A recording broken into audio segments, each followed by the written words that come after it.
तो जब आपकी पहली जॉब लगती है और हाथ में 30 से 35 हजार रुपए आते हैं तो दिमाग पे एक अलग ही प्रेशर सा रहता है कि यार अब तो पैसा बचाना है और पैसा सेव करना है जिससे फ्यूचर मेरा सिक्योर हो जाए। एंड इसके लिए आप एक ऐप खोलते हो जिसमें अभी आपने डीमैट अकाउंट ओपन किया है, वहाँ पर जाके आप कोई म्यूचुअल फंड सर्च करते हो एंड उसका जो AUM देखते हो और उसका 1 साल का रिटर्न देखते हो एंड उसके बाद उसमें SIP शुरू कर देते हो।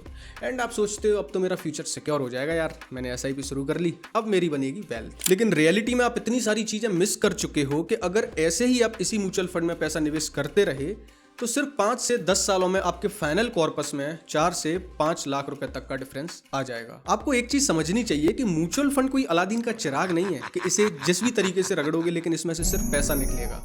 म्यूचुअल फंड एक काफी अच्छा टूल है, लेकिन अगर आप इसे गलत तरीके से यूज करोगे, इसे बिना दिमाग लगा यूज करोगे तो आपका हाथ कटना लाजमी है। एंड मैंने इससे रिलेटेड यूट्यूब पर काफी सारे वीडियोस देखे, हर कोई बात कर रहा है कि म्यूचुअल फंड सही है, म्यूचुअल फंड में आपको SIP लॉन्ग टर्म तक करनी चाहिए, म्यूचुअल फंड में कंपाउंडिंग काम करती है जिसकी वजह से आपकी वेल्थ बनती है। लेकिन आपको म्यूचुअल फंड कैसे चूज करना चाहिए, उसमें ऐसी कौन सी गलतियां हैं जो आपको बिल्कुल नहीं करना चाहिए, ऐसी कौन सी चीजें हैं जिनको आपको हमेशा ध्यान में रख के म्यूचुअल फंड चूज करना चाहिए, इस बारे में कोई भी बात नहीं करता। कोई बात नहीं, आज कर लेते हैं। सो आज के इस वीडियो में मैं ऐसी 11 गलतियों के बारे में बात करूंगा जो हर बिगिनर म्यूचुअल फंड में इन्वेस्ट करते टाइम आसानी से कर देता है।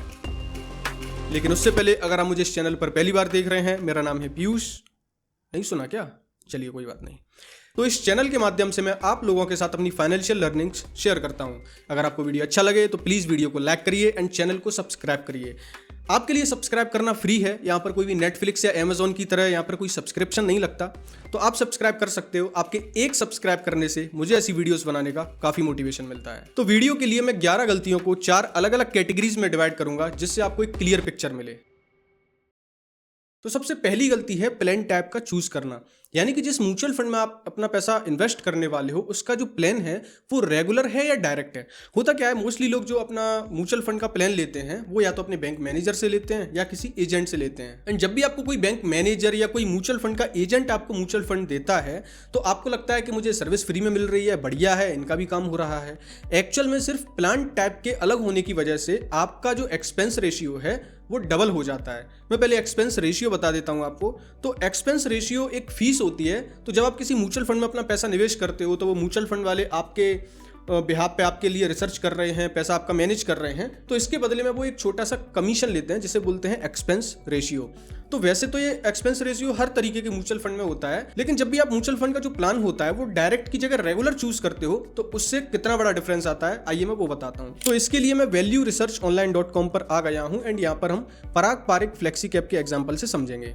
तो अभी यहाँ पर लिखा हुआ है रेगुलर प्लान। अगर ये डायरेक्ट प्लान में करूंगा इसे तो इसका आप एक्सपेंस रेशियो देखना। अभी ये प्लान है यहाँ पर रेगुलर, ठीक है, तो यहाँ पर जो एक्सपेंस रेशियो आ रहा है वो आ रहा है 1.27%। अभी इसको डायरेक्ट करते हैं तो उसके बाद आप अदर्स पे क्लिक करोगे तो अब यहाँ पर एक्सपेंस रेशियो देखिए वो है 0.62%, ऑलमोस्ट आधा हो गया।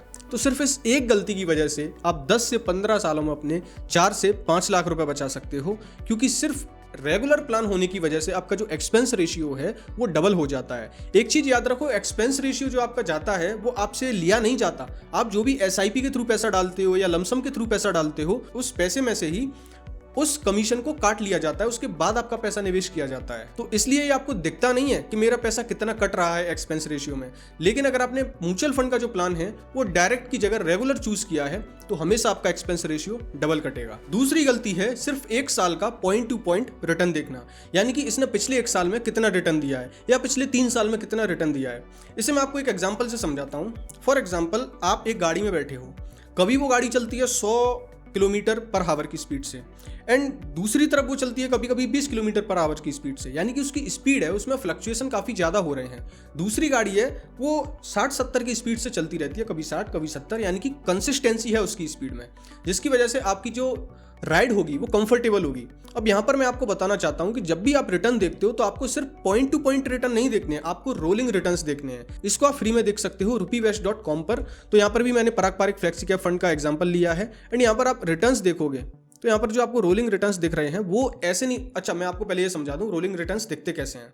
तो इसमें क्या होता है, हर तारीख का इंडिविजुअल डेटा लिया जाता है। फॉर एग्जाम्पल 1 जनवरी 2025 से 1 जनवरी 2026 तक का एक रिटर्न निकलेगा, फिर 2 जनवरी 2025 से 2 जनवरी 2026 तक का एक रिटर्न निकलेगा। इसी हिसाब से फिर 3 जनवरी 2025 से 3 जनवरी 2026 तक का एक रिटर्न निकलेगा। तो अब ये सारे रिटर्न निकल के उसका एक एवरेज निकल कर आता है, उसे बोलते हैं रोलिंग रिटर्न्स। इससे होता क्या है, इससे आपको पूरी क्लियर पिक्चर मिलती है कि भाई इस म्यूचुअल फंड में कंसिस्टेंसी के साथ एक अच्छे रिटर्न दे रहा है, इसमें ज्यादा उतार चढ़ाव नहीं है, फंड मैनेजर काफी अच्छे से काम कर रहा है। इसलिए हमेशा आपको कभी भी पॉइंट टू पॉइंट रिटर्न नहीं देखने हैं, आपको हमेशा रोलिंग रिटर्न्स को प्रायोरिटी देनी है। एंड यहाँ पर आप देख सकते हो जो भी आपको रिटर्न्स दिखाए जा रहे हैं, for example return as on 27 March 2026, तो यहाँ पर 1 साल का इतना आ रहा है, 3 साल का इतना आ रहा है, 5 साल का इतना आ रहा है। तो ये रोलिंग रिटर्न्स हैं, ये आपको हमेशा क्लियर पिक्चर दिखाते हैं। तीसरी गलती है AUM। तो AUM का मतलब होता है एसेट अंडर मैनेजमेंट। ये आपको ये बताता है कि जिस म्यूचुअल फंड में आप पैसा निवेश कर रहे हो उनके पास कितना पैसा है मैनेज करने के लिए, यानी वो कितना पैसा है उसे मैनेज करते हैं, यानी कि इन्वेस्ट करते हैं अलग अलग कंपनीज में। तो आप हमेशा ज़्यादा बड़ा AUM देखते हो कि जिसके पास ज़्यादा पैसा है वही फंड अच्छा होगा, क्योंकि उस पर काफ़ी ज़्यादा लोगों ने ट्रस्ट किया है।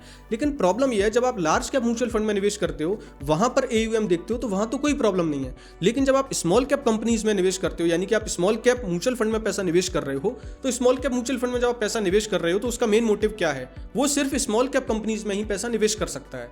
तो अगर यहाँ पर आप कोई बड़ा AUM वाला म्यूचुअल फंड देखोगे तो वो उसे ना रिटर्न्स के साथ कॉम्प्रोमाइज करना पड़ेगा, क्योंकि अब उसके पास AUM इतना ज़्यादा है, उसके पास पैसा इतना ज़्यादा है निवेश करने के लिए कि वो किसी भी छोटी कंपनी में पैसा निवेश नहीं कर सकता, चाहे उसके फंडामेंटल या उसका एनालिसिस कितना भी उसे सजेस्ट करे कि भाई ये कंपनी मुझे अंडर वैल्यू मिल रही है, लेकिन उसके बावजूद भी वो उस कंपनी में पैसा निवेश नहीं कर सकता, क्योंकि अब इस फंड का AUM इतना बड़ा है कि हो सकता है उस कंपनी का मार्केट कैप इतना छोटा है और इसका AUM इतना बड़ा है कि ये उसमें अब निवेश ही नहीं कर सकता। क्योंकि अगर उसमें ये निवेश करने जाएंगे तो फिर उस पैसे की वजह से उस स्टॉक का प्राइस ऑटोमेटिकली इतना ऊपर हो जाएगा, तो ये उसमें अब पैसा निवेश ही नहीं कर सकते। इसलिए जब भी स्मॉल कैप म्यूचुअल फंड में पैसा निवेश करने जाओ तो वहां पर आपको AUM मीडियम देखना है, ज्यादा हाई नहीं देखना है। अब दूसरी कैटेगरी कवर करते हैं, पोर्टफोलियो क्लटर। तो फंड तो अब हमने चूज कर लिया, लेकिन बिगिनर को प्रॉब्लम जब आती है, जब वो ऐप खोलता है तो उसे लगता है कि अब तो वो एक सुपर मार्केट में आ गया है और यहाँ पर वो काफी सारी चीजें ले सकता है। होता क्या है, जब भी एक बिगिनर म्यूचुअल फंड में थोड़ा सा उसको जानकारी हो जाती है कि म्यूचुअल फंड कैसे चूज करते हैं,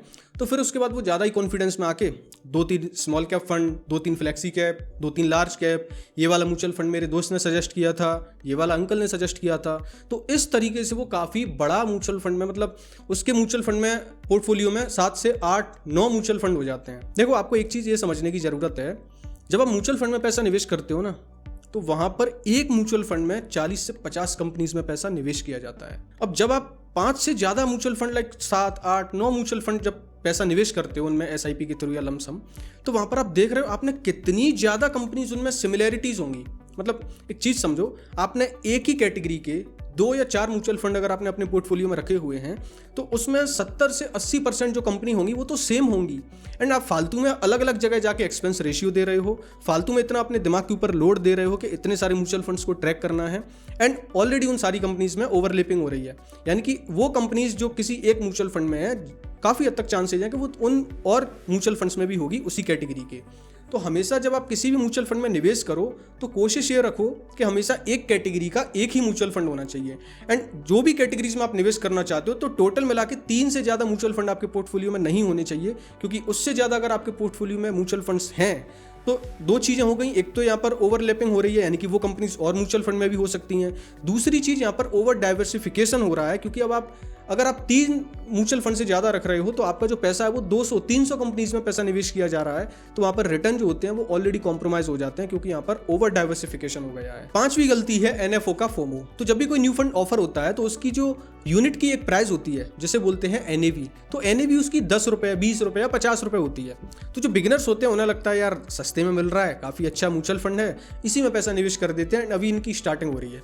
आप एक चीज़ सोचिए कि अगर आप NFO में निवेश करने जा रहे हो, आपको न तो उसका पास्ट परफॉर्मेंस का पता है, ना उसके फंड मैनेजर का पता है आपको कि वो किस तरीके से पैसा मैनेज करता है, ना आपके पास कोई उस म्यूचुअल फंड की ट्रैक हिस्ट्री है। तो आप एक तरीके से ब्लाइंडली ट्रस्ट करके किसी इंसान को पैसा दे रहे हो कि भाई जैसे तुझे अच्छा लग रहा है वैसे मेरा पैसा निवेश करो। तो कहने का मतलब ये है कि आपको किसी भी NFO में निवेश नहीं करना चाहिए जब आपके पास इतने सारे ऑप्शंस हैं जिनमें आप अपना पैसा निवेश कर सकते हो। आप उनकी ट्रैकिंग हिस्ट्री देख सकते हो, फंड मैनेजर की डिटेल्स देख सकते हो, उसके रिटर्न्स देख सकते हो, आप रोलिंग रिटर्न्स, AUM, एवरीथिंग जब आप उसका एनालिसिस कर सकते हो, तो आपको एक न्यू फंड ऑफर में पैसा क्यों निवेश करना है है, मुझे उसका कोई भी रीजन समझ नहीं आता। एंड म्यूचुअल फंड्स की ना ये मार्केटिंग टेक्निक होती है, वो हर कुछ महीने में एक एनएफओ लॉन्च कर देते हैं। इससे होता क्या, उन्हें पता है कि जो बिगिनर्स होते हैं वो इस फोमो में आ जाते हैं कि भाई ये नया फंड ऑफर हो रहा है, इसी में पैसा निवेश करते हैं। तो एक्चुअल में एनएफओ कोई काम का नहीं है। जब आपके पास इतने सारे फंड हैं, उन्हीं में किसी फंड का अच्छे से एनालिसिस करो और उन्हीं में अपना पैसा निवेश करो। छठवीं गलती है आईडीसीडब्ल्यू वर्सेस ग्रोथ प्लान। देखो, एक प्लान तो मैंने अभी आपको समझा दिया था, जो फर्स्ट मिस्टेक थी, जिसमें आप रेगुलर और डायरेक्ट प्लान के बीच में आपने फर्क समझा कि आपको हमेशा डायरेक्ट प्लान के थ्रू निवेश करना है। अब दूसरी चीज और आती है आईडीसीडब्ल्यू एंड ग्रोथ प्लान। अब आईडीसीडब्ल्यू की फुल फॉर्म क्या होती है, इनकम डिस्ट्रीब्यूशन कम विड्रॉल। यानी कि जब आप इसमें अपना पैसा निवेश करते हो तो जिन कंपनीज में वो म्यूचुअल फंड हाउस पैसा लगाएगा, उनसे जो भी डिविडेंड मिलेगा तो इस प्लान में वो डिविडेंड आपको दे दिया जाएगा, आपके बैंक अकाउंट में वो डिविडेंड आ जाएगा। लेकिन जो दूसरा प्लान है, जो ग्रोथ प्लान है, इसमें वो डिविडेंड जो मिलता है वो आपको दिया नहीं जाता, उस डिविडेंड को वापस से री इन्वेस्ट कर दिया जाता है। तो मेरे अकॉर्डिंग आपको हमेशा ग्रोथ प्लान में निवेश करना चाहिए। उसका रीजन ये है कि अगर आपको डिविडेंड ही चाहिए होता तो फिर आप पैसा निवेश ही क्यों कर रहे होते, आपको दोबारा पैसे की जरूरत थोड़ी है। आपको हमेशा अपना पैसा, मैक्सिमम पैसा निवेश की तरफ जाना चाहिए। तो हमेशा ग्रोथ प्लान चूज करिए, जिसमें अगर डिविडेंड मिलता भी है तो वो आपको देने की बजाय वो डिविडेंड वापस से री इन्वेस्ट कर दिया जाता है। अब अगली कैटेगरी है हिडन ट्रैप्स। इसमें सातवीं गलती है एग्जिट लोड और एसटीसीजी यानी कि short term capital gain tax. होता क्या है, जब बिगिनर कोई निवेश करता है म्यूचुअल फंड में तो उसे काफ़ी शॉर्ट टर्म में प्रॉफिट होने लगता है।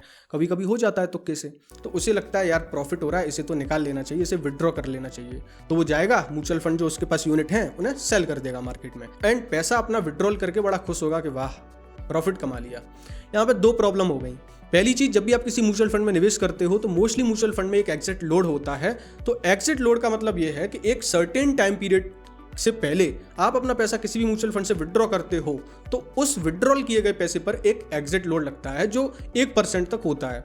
तो अगर आपने किसी म्यूचुअल फंड में पैसा निवेश किया एंड आपको शॉर्ट टर्म में ही प्रॉफिट होने लगा, आपने वो पैसा निकाल लिया उसमें से, यानी कि प्रॉफिट आपने बुक कर लिया, तो आपने पहले ही उस पर 1% का एग्जिट लोड दे दिया। ये फंड हाउस के पास पैसा गया है। दूसरी प्रॉब्लम यह है कि जब आप 1 साल से पहले अपने पैसे को किसी म्यूचुअल फंड से विड्रॉ करते हो तो फिर उस पर short term capital gain tax लगता है जो होता है 20%। तो अब यहाँ पर आपने दो नुकसान कर लिए, एक तो आपने एग्जिट लोड दे दिया, दूसरी चीज आपने पैसा 1 साल से पहले विड्रॉ कर लिया, अब इस पर आपको short term capital gain tax भी देना पड़ेगा। अगर आप इसे 1 साल बाद विड्रॉ करते तो फिर इस पर long term capital gain tax लगता जो है 12.5%। तो हमेशा जब भी आप म्यूचुअल फंड में पैसा निवेश करो तो कोशिश करो कि आप 2 से 4 सालों के लिए कम से कम पैसा निवेश कर रहे हो। हमेशा लॉन्ग टर्म व्यू रखो, क्योंकि अगर आप शॉर्ट टर्म में पैसा निकालोगे तो उस पर आपको एग्जिट लोड भी देना पड़ेगा एंड उसमें आपको short term capital gain tax भी देना पड़ेगा। एक चीज और यहाँ पर समझने वाली बात यह है कि ऐसा नहीं है कि आप किसी म्यूचुअल फंड में एसआईपी के थ्रू निवेश करते जा रहे हो एंड आप 5 साल से उसमें निवेश कर रहे हो तो अब अगर पूरा पैसा एक साथ निकालोगे तो उस पर एग्जिट लोड नहीं लगेगा। बात यह है कि जो आपने लास्ट 12 महीने की एसआईपी की हैं उनको तो अभी 1 साल नहीं हुआ है ना, उसमें से कुछ एसआईपी ऐसी हैं जो अभी 1 साल वाले पीरियड में ही हैं, तो अगर उनको भी आप विड्रॉ करोगे तो यहाँ पर उन पर भी एग्जिट लोड लग जाएगा। तो हमेशा म्यूचुअल फंड में जब आप एसआईपी करते हो तो 1 साल के लिए जब आप एसआईपी पूरी बंद कर दो, उसके बाद अपना पैसा निकालोगे तो फिर उस पर आपको कोई भी एग्जिट लोड नहीं लगेगा। 8वीं मिस्टेक है बेंचमार्क कंपैरिजन। होता क्या है, जब भी म्यूचुअल फंड होते हैं अगर उनके रिटर्न्स खराब होते हैं तो वो अपने आप को किसी ऐसे बेंचमार्क से कंपेयर करने लगते हैं जिससे उनका रिलेवेंस कोई है ही नहीं। मैं आपको पहले समझा देता हूँ बेंचमार्क होता क्या है। आप किसी म्यूचुअल फंड में पैसा निवेश करते हो, आप उसमें उनको एक फीस दे रहे हो।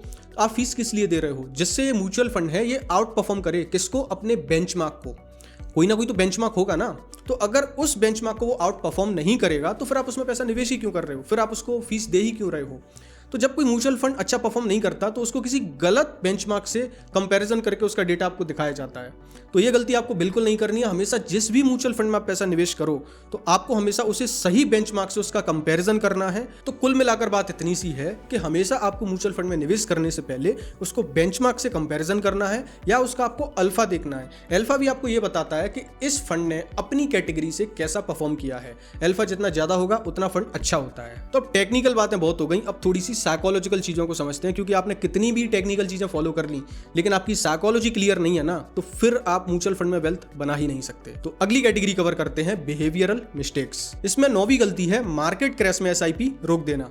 होता क्या है, इन्वेस्टर्स आ तो जाते हैं, जब बिगिनर्स होते हैं उन्हें लगता है अरे अब तो एसआईपी करनी है, अब तो ये कर देना है, बड़े बड़े सपने हैं। लेकिन जब भी मार्केट क्रैश होता है घबरा कर एसआईपी बंद कर देते हैं और फिर सोचते हैं मैं वेल्थ बना लूंगा। देखो बात ऐसी है मार्केट जब क्रैश होता है तो जिस म्यूचुअल फंड में आप पैसा निवेश कर रहे हो उसकी यूनिट जो होती है वो आपको सस्ते एनएवी पर मिल रही होती है। तो अगर कायदे से देखा जाए आपको वेल्थ बनानी है तो मार्केट क्रैश के टाइम पर अच्छा मौका होता है लमसम इन्वेस्ट करने का एंड एसआईपी भी बढ़ाने का, क्योंकि इस समय आपको इस म्यूचुअल फंड की जो एनएवी है वो काफ़ी सस्ते पर मिल रही है, यानी कि उसकी एनएवी प्राइस जो गिर गया है और उसकी जो यूनिट है वो आपको सस्ते वैल्यूएशन पर मिल रही है। तो मार्केट क्रैश में कभी भी आपको एसआईपी रोकनी नहीं है। अगर आप बढ़ा नहीं सकते तो कम से कम उसे रोकिए मत, आप अपना पैसा एज इट इज निवेश करते रहिए। 10वीं गलती है फंड मैनेजर का एग्जिट ट्रैक ना करना। आप मुझे एक चीज बताइए, आप किसी भी म्यूचुअल फंड में पैसा निवेश करते हो तो आपका मेन जो भरोसा होता है वो किस पर होता है? फंड पे होता है। फंड को तो एक फंड मैनेजर चलाता है। तो एक्चुअल में आप जब भी किसी म्यूचुअल फंड में पैसा निवेश कर रहे हो तो आप पूरा रिलाय करते हो एक फंड मैनेजर पर। लेकिन सच कहूं 100 में से शायद 10 लोगों को ये पता होगा जिस म्यूचुअल फंड में वो पैसा निवेश कर रहे हैं कि इसका फंड मैनेजर कौन है और वो कैसा परफॉर्म करता है। नहीं देखते, लोग नहीं देखते। मैं 10 लोगों को मिलता हूं ना तो उसमें से 10 के 10 भी ये बोलते हैं भाई फंड मैनेजर से क्या करना, परफॉर्मेंस देख तो रहे हैं। एक्चुअल में जो आपके म्यूचुअल फंड की परफॉर्मेंस होती है वो सिर्फ और सिर्फ फंड मैनेजर के ऊपर डिपेंड करती है। तो आपको हमेशा अपना फंड मैनेजर को ट्रैक करना है कि कब वो एग्जिट कर रहा है, कब कोई फंड मैनेजर चेंज होता है। तो ये सारी चीजें जब देखते हो ना तो आपको म्यूचुअल फंड की एक डीप अंडरस्टैंडिंग होती है, आपको फंड मैनेजर की साइकोलॉजी पता चलती है। तो आपको फंड मैनेजर का एग्जिट तो ट्रैक करना ही है, लेकिन जब आप फंड सिलेक्ट भी करते हो तब भी आपको उस फंड मैनेजर की प्रोफाइल देखनी है कि उसने एजुकेशन क्या की है, उसका परफॉर्मेंस, पास्ट परफॉर्मेंस कैसा है, उसको एक्सपीरियंस कितने साल का है, तब ही जाके आपको उस म्यूचुअल फंड में निवेश करना चाहिए। 11वीं और लास्ट गलती है इमरजेंसी फंड। एंड 10 में से 10 बिगिनर इस गलती को तो आराम से करते हैं, लाइक है ही नहीं है तो उनके माइंड में। जब आप पैसा निवेश करते हो तो आप बिना इमरजेंसी फंड के पैसा निवेश करते हो। अगर कोई भी प्रॉब्लम आ गई, फॉर एग्जांपल आपकी बाइक खराब हो गई, घर में कोई प्रॉब्लम आ गई, कोई भी हेल्थ इशू आ गया, भाई आपके पास इमरजेंसी फंड नहीं है, आप वो पैसा तुरंत विड्रॉ कर लोगे म्यूचुअल फंड से। And most of the chances हैं कि आप उस पैसे को घाटे में निकालोगे, क्योंकि जरूरी थोड़ी है आपने एसआईपी की और म्यूचुअल फंड चल पड़ा, हो सकता है म्यूचुअल फंड नीचे ही पड़ा हो, तो फिर आप उस फंड में से अपना पैसा विड्रॉ करोगे लॉस में। तो हमेशा जब आप इन्वेस्टिंग में जाते हो आपको 2-3 चीज़ें हमेशा पहले से ही कर देनी है। सबसे पहले इमरजेंसी फंड, आपके पास एक लाइफ इंश्योरेंस होना चाहिए, आपके पास एक हेल्थ इंश्योरेंस होना चाहिए। ये 3 चीज़ें अगर आपके पास हैं उसी के बाद आप किसी म्यूचुअल फंड में पैसा निवेश करिए, इससे पहले बिल्कुल नहीं। तो ये थी वो 11 गलतियां जो हर बिगिनर आराम से कर देता है।